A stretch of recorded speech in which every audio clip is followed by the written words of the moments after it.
Bom, para dar sequência ao assunto de Ásia Meridional e Sudeste Asiático, vamos abordar agora alguns aspectos geopolíticos importantes na região.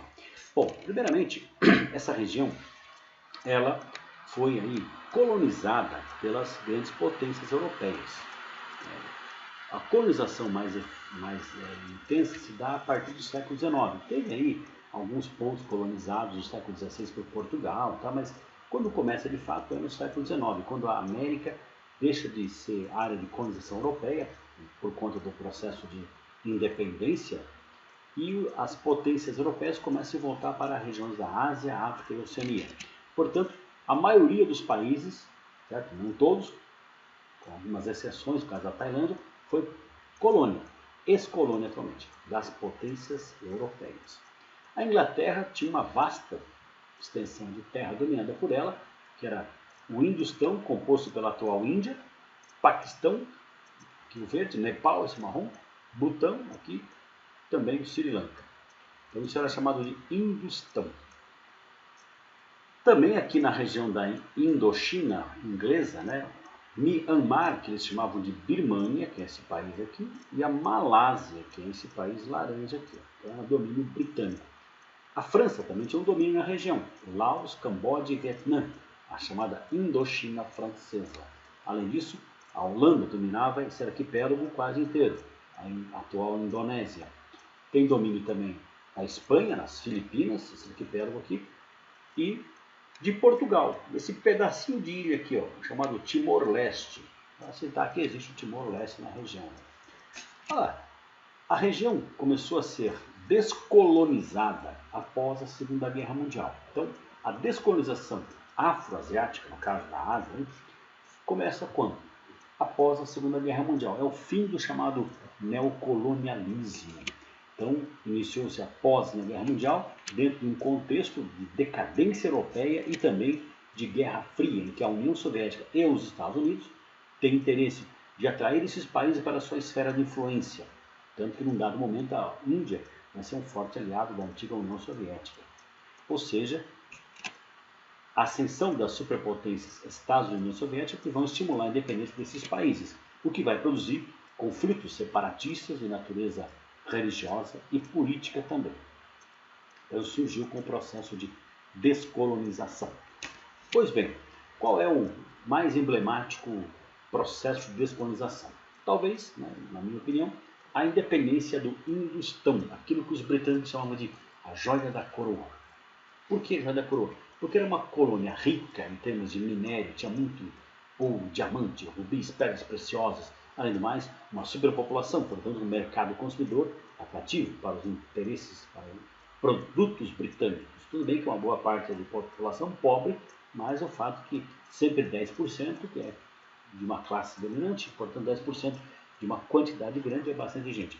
E ficou famoso aí um líder chamado Mohandas Gandhi, mais conhecido como Mahatma.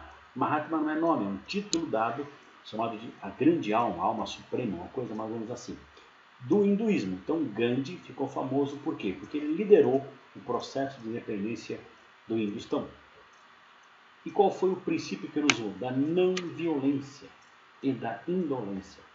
Não violência, ou seja, não vamos entrar em guerra contra a Inglaterra, que a gente vai acabar perdendo. Um poderoso exército. Nós não temos armamento suficiente para combatê-los.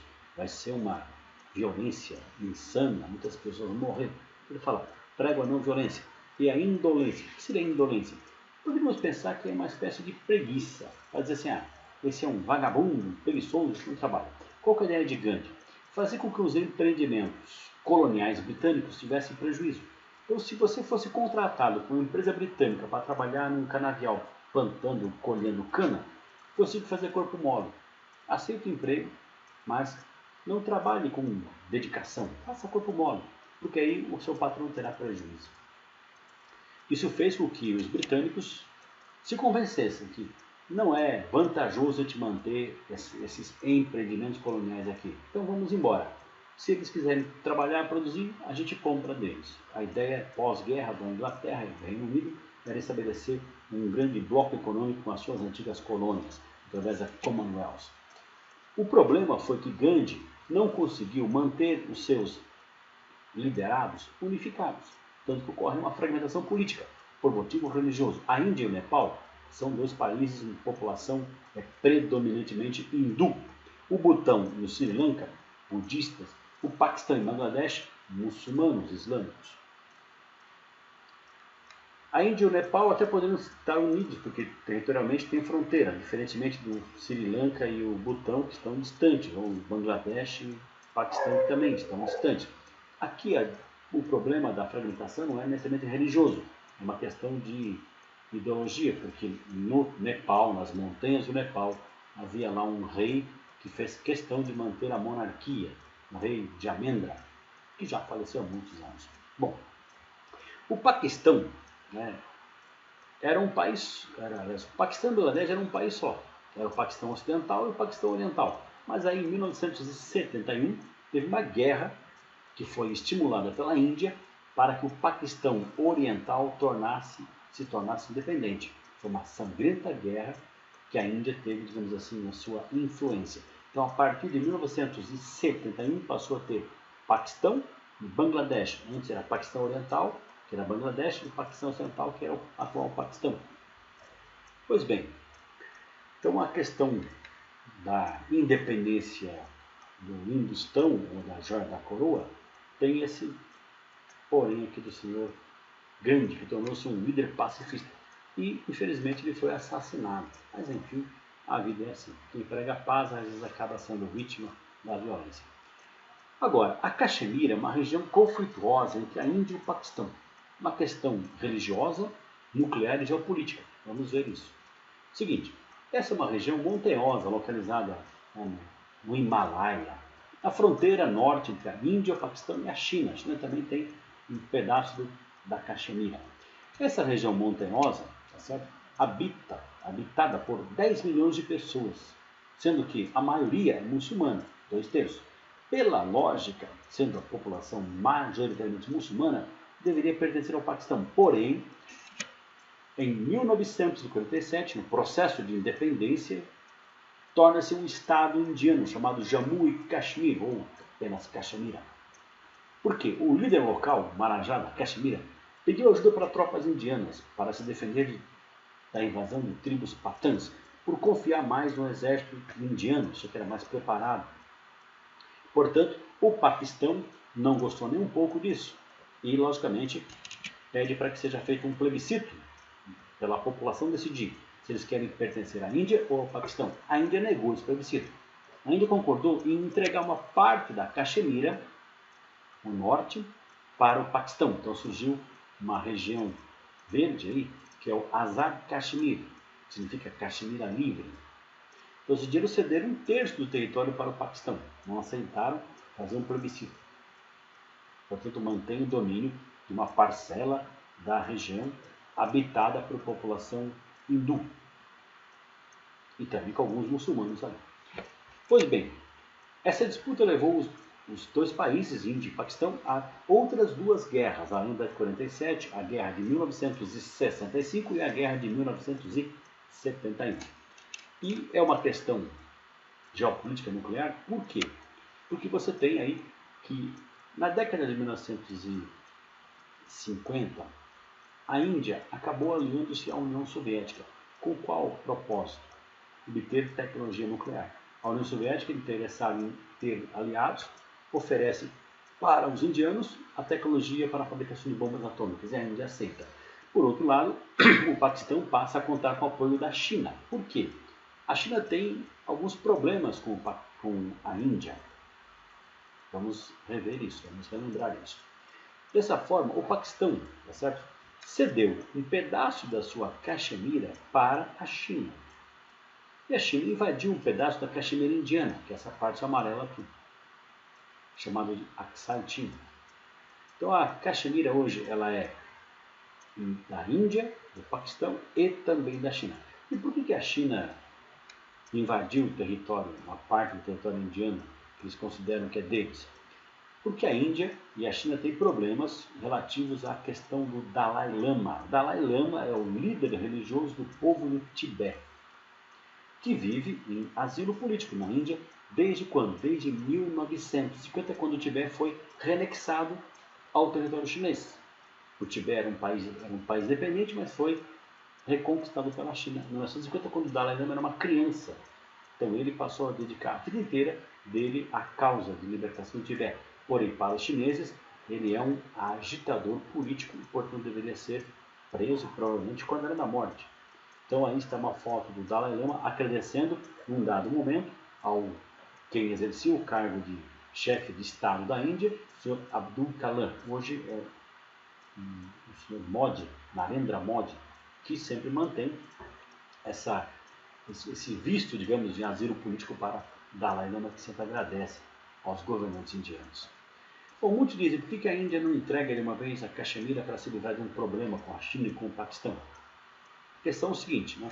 Que o conflito da Caxemira é um conflito que põe os dois países em confronto, tanto que eles não são signatários do famoso Tratado de Não Proliferação de Armas Nucleares, o TNP, da década de 60, final dos anos 60, e os governos, né, Islamabad, Paquistão e Nova Delhi na Índia, eles vivem trocando acusações de que um país está realizando testes nucleares na fronteira, e portanto o outro vai lá e também realiza um teste nuclear. Então tornou-se uma corrida armamentista, talvez a principal corrida armamentista do presente, em que os dois países dão essa bola dividida por um território chamado de Caxemira. O que tem de tão interessante lá? Caxemira é uma região produtora de ovelhas, né? E a lã dessas ovelhas tem uma boa qualidade, porque elas vivem em uma região fria, obviamente, as ovelhas se protegem do frio, uma região que não chove muito, portanto, as ovelhas criadas em área fria, em que não chove, têm uma lã de boa qualidade, porque não, quando a ovelha toma muita chuva, fica encharcada de água, a lã fica ruim. Agora, a Índia mantém o seu domínio sobre a Caxemira para evitar que haja um processo de fragmentação territorial, pois além da Caxemira, tem outras regiões com desejos separatistas. Por exemplo, aqui no extremo sul da Índia, o Tamil, tanto que a população local se sente mais próxima da ilha do Sri Lanka, são os chamados tigres do Tamil, que querem independência para se ligar ao Sri Lanka. Aqui no extremo leste da Índia tem a região de Assam, que também é uma região muçulmana que quer independência. Nessa região tem o Punjab. O Punjab é uma região habitada pelos Sikhs, que é uma espécie de hinduísmo radical. Então, os hindus radicais, também chamados de Sikhs, eles querem independência para formar aqui quase que um estado teocrático, pelo menos fundamentalista. E tanto que um dos momentos mais críticos dessa questão foi no ano de 1984, quando a primeira-ministra indiana, Indira Gandhi, foi assassinada pelo seu guarda-costa, um radical Sikh. Ela foi na capa da famosa revista Time e a frase dita por ela, né? Se eu morrer hoje, cada gota do meu sangue irá revigorar a nação. Ou seja, ela sabia que corria sérios riscos de ser assassinada por conta dessa questão de separatismo.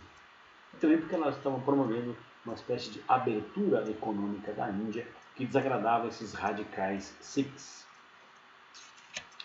Bom, além da região da Índia ser complicada e ter problemas com o Paquistão, teve um conflito no começo, na virada do século XX para o XXI, na região do Timor-Leste. Timor-Leste é uma pequena nação localizada no Sudeste Asiático que surgiu após a Revolução dos Cravos. Essa Revolução dos Cravos ocorreu no ano de 1974, quando Portugal resolve acabar com a colonização, ou seja, consegue independência para suas colônias na África e também no Timor-Leste.